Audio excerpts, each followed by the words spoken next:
'cause you're out of the dark, you're out of the night. Step into the sun, step into the light. Keep straight ahead for the most glorious place on the face of the earth or the sky. Hold on to your breath, hold on to your heart, hold on to your home. ご機嫌いかがですか？渡辺Danです。Today on Alt Cinema, we're going to be talking about The Wizard of Oz. And you might be saying, wow, that's about as mainstream as you can possibly get.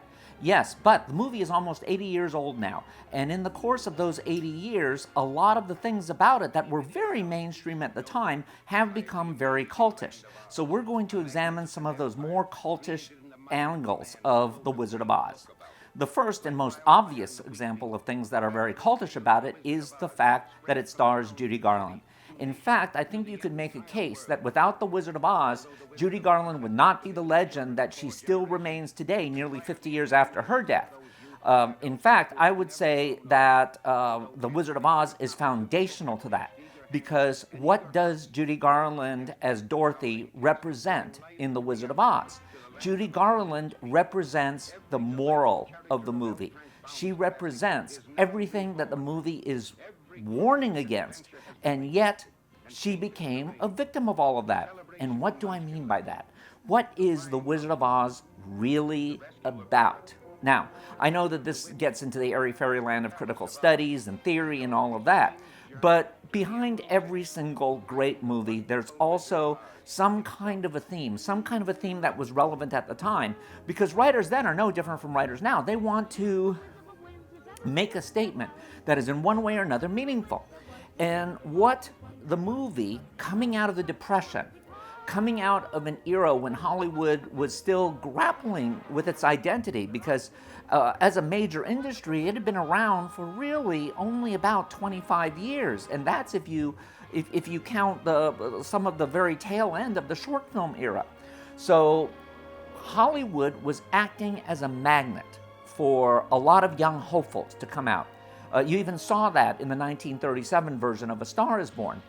And what the movie seems to be attempting to do is to give people a warning: don't trust Oz. Now let's look at some of the ways that it's saying that. First of all, yes, we are presented with a Kansas at the opening that is bleak, that is really suffering from all of the economic calamities that had been going through the country at the time. But what does Dorothy have in Kansas? She has a group of people around her who love her. Yet she also has a villain, who's Miss Gulch, who wants to take away her dog. And she has an aunt and an uncle who won't really stand up to Miss Gulch. Put him in the basket, Henry. Yeah, I did. Henry. So therefore, Dorothy feels that she's alone. And we sense that yearning even before Miss Gulch makes her threat, when she sings about finding a place over the rainbow. Somewhere over the rainbow, way up high, there's a land that I heard of once in a lullaby. Which in many instances was the promise of Hollywood, the promise of stardom, because Hollywood had perhaps done too good a job in the early days of manufacturing its image, of having someone like Joan Crawford coming from being a hillbilly to being the epitome of glamour, someone like Jean Harlow, admittedly, even though she just died, going through the same thing, that these were people who anybody could fantasize about becoming. And that's kind of what Dorothy is sensing. And she's sensing that there is a life beyond Kansas. And so the dream that she has is a way for her to learn to appreciate what she already has gotten. And let's look at her adventures in Oz one at a time and see how they conform. Toto, I have a feeling we're not in Kansas anymore. Well, first of all, when we go to Munchkin Land, what is Munchkin Land made up of? It's made up of people who seem to have their own society, but they are ruled from the outside by a malevolent force who's represented by the Wicked Witch of the West. And even though there's this great and powerful Oz, we're left with the unanswered, even if it's not even asked question. If the Oz is so great and powerful, why is the Wicked Witch of the West able to exert such dominion over the area? So we already sense that there's a problem here. And if we think about small town America at that time, there was a sense that they were victimized by the Depression, and that the Depression had been something that was allowed to go on perhaps longer than had initially been intended because of some of the policies of big business, which might have or might have not been very influential in the government. And note that there's coming up a very, at the time, politically perhaps not quite necessarily correct vision of FDR. So, Dorothy is told to go to Oz. Munchkinland can't help her get back home. So it can't help her find really who she is. That's really what she's searching for if we get right down to it, right?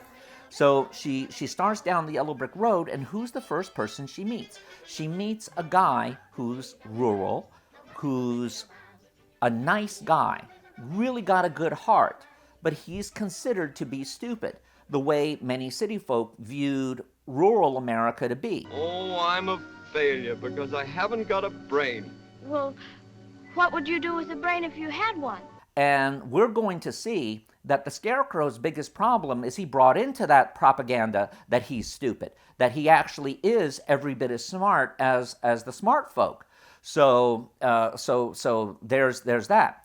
Then the next person she meets is the Tin Man, and the Tin Man is someone who has, let's say, embraced his masculinity to the point where he's always stoic, to the point where he always is the person that everyone can rely on. And there's a part of him that wants to be taken care of as well. There's a part of him that doesn't always want to be the strongest person there is. I'd be tender, I'd be gentle, and awful sentimental regarding love and art. And at the end of it, when he's given that fake heart, even though that fake heart doesn't really solve his problem, it does make him aware that him being vulnerable, him having his emotionalism to him, is every bit as valid as him always being stoic. The Cowardly Lion is interesting as well, because the Cowardly Lion represents the outsider. I'm afraid there's no denying I'm just a dandelion, a fate I don't deserve. The person who is willfully ostracized. Now, we all know that the Cowardly Lion is depicted as being gay. I'm afraid there's no denying I'm just a dandelion, right? And because of that, he feels he is completely inadequate.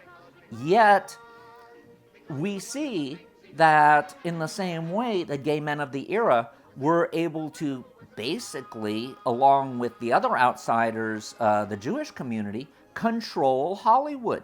After all, look who Judy's biggest mentor was. Roger Edens.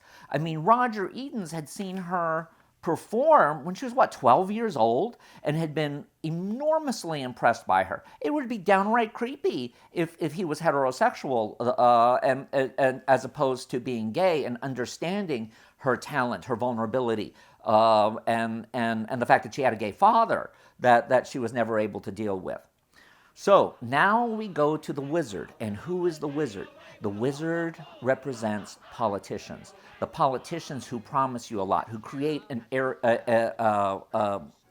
image of high-level bling. Look at the Emerald City, how beautiful it looks. But yet we see that the people inside the Emerald City are wage slaves. They're stuck in dead-end jobs. Look at when the group go into the beauty salon and get made up. These are all workers. They don't necessarily look that happy and gay, although they are giving that outward impression. It's my belief that this is the film doing a little bit of criticism against Roosevelt's already seeming need to bond with Stalin in order to have, in order to fight against Hitler, who was becoming such a big threat by this point. So we see that there's an attempt to show the good side of that type of collective economy, but by the same token, it's also there's something about it that doesn't quite feel right, because these are all people who are cowed. They don't have any ability to fight against this omnipotent wizard. And I'm going to say that the wizard is a reflection in a way of FDR. Because by the late 30s, there was a sense that even though the New Deal was popular and even though Hollywood seemed to support it overall, that there was a sense that there was some smoke and mirrors involved, and there was some criticism about it, especially among the entrepreneurial community. And remember that a lot of the studios at this point, contrary to today, were very, very right-wing in their approach. So now let's look at the big boogeyman, the Wicked Witch of the West. Who does she represent? Well, I'm going to, again, take a big leap of faith and say that she represents National Socialism. She represents the threat that was coming from Germany. That was a threat of all of the little kingdoms, whether it be Munchkinland, whether they be Oz, whether they be the little cottages in the forest, being somehow usurped by this barbaric dictator. And what is the message about Dorothy and her gang there? It's saying that it's going to take the common people. It's going to take the people who everyone seems to ignore. Women, rural people, people who are obsessed with just doing the right thing but never having a time for themselves, gay people, to join forces with everyone else and combat this evil force. And guess what? They do. It is Dorothy, the woman, the person who has left the safety of home, the person who only wants to go back and be with her family, who represents a soldier, who represents someone who will go out there and fight the good fight and win. So the message is very revelatory at that point. We also see that when she goes back to Oz, that we see the wizard revealed for not being that strong. No, he says, Oh, no, my dear, I'm a very good man. I'm just a very bad wizard. Isn't that what we think of politicians? That they might be good people, but they can't solve everything. It's going to take the force of the people around them to help get us out of the troubles, not only internationally, but domestically. The Wizard of Oz is very prescient here. It's saying, we need to get rid of Hitler first. That's true. But once that's done, we've got a lot of troubles that we're going to have to deal with on the home front, and we won't be able to ignore them forever. So, what happens at the end? Dorothy is allowed to return to Kansas. Now, I'm bothered initially by the fact that there's no resolution to the Miss Gulch situation. And that Miss Gulch probably hasn't forgotten that she's going to take the dog. I'm going to say at this point, the tornado, which I think represents the Depression in general, that the deus ex machina of the tornado is going to ultimately solve that problem with Toto. When your real estate has been demolished, the last thing in your mind is going to be going after your neighbor's dog. So I think the Miss Gulch situation is going to take care of itself. Now, I know you're probably thinking, damn, that is the most insane interpretation of what is basically populist fantasy.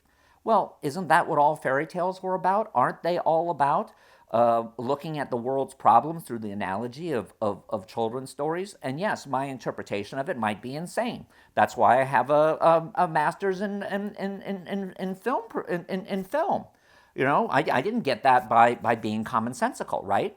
So it's still nevertheless something that I think explains why the movie has lasted over the ages. One could say, oh no, it's simply because it got repeated every year and ruined my generation because we grew up with it being an annual television event, and not so much now. I'm going to still say that there's enough people who have brought the legend of the Wizard of Oz forward. Certainly, if you look at Facebook and you see the number of Judy Garland pages, it's not all filled with a bunch of old Judy Bar attendees and nostalgia freaks. There's a significant number of young people who still appreciate a lot of these older stars. And I think that this ties in with that. Now, how does Judy fit in with all of this? Well, look at Judy. She came from a Middle West town. She went to the big city. Unlike Dorothy, she didn't go back. She stayed. She allowed the city to corrupt her. She gave in to the wizard, who in this case we could say is Louis B. Mayer, a big phony, someone who would have her sit on his lap and grab her by the breast and say, "This girl sings from the heart." You know, we're talking about really bad people. And Judy, no matter how talented she was, no matter how plucky she was, she did not have those internal resources to fight against people who did not have her back. And boy, did people not have her back. I think her mother would have prostituted her out very willfully if it hadn't been for the fact that she had a great singing voice. And after all, the mother was in cahoots with Mayer to make sure that when she married David Rose, that David Rose was on board with her getting an abortion. This is the reason that marriage broke up. This is the reason I think that she would forever search for men who are either replicates of her father, like Vincente Minnelli, Mickey Deans, and Mark Herron, or tough guys who she felt could fight Mayer, like Sid Luft. None of whom were ever able to have the power to save her from herself. So we see her getting caught up in the world of drugs, in the world of abuse, and all of that, significantly. And here I'm going to give not a big excuse, but at least a little bit of an explanation. Note that other child stars, Mickey Rooney, Elizabeth Taylor, somewhat Lana Turner, Deanna Durbin, were all people who grew up under the same system, and yet none of them were the train wreck that Judy was. I think you have to get into the more modern era with the Lindsay Lohans and the Justin Biebers and all of that to see the complete crash out of young people unable to handle Hollywood-style abuse. So there was that side of it. Judy never found the person who could save her because she never had faith that Judy herself was enough. Yes, she knew when she was on stage, but what she apparently never got was that the Judy on stage was the real Judy, the Judy who was a victim of her own psychosis and all of that was the fantasy. So that's where some of the tragedy of The Wizard of Oz is.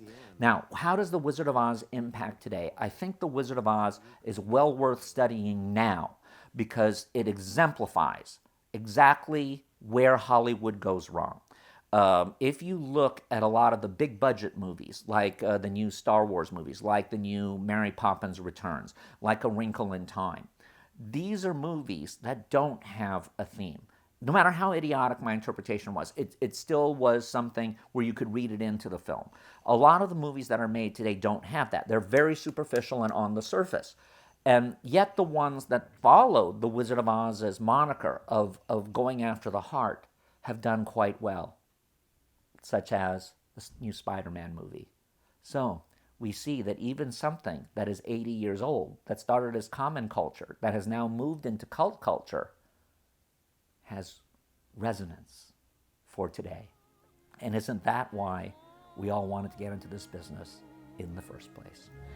And the dreams that you dare to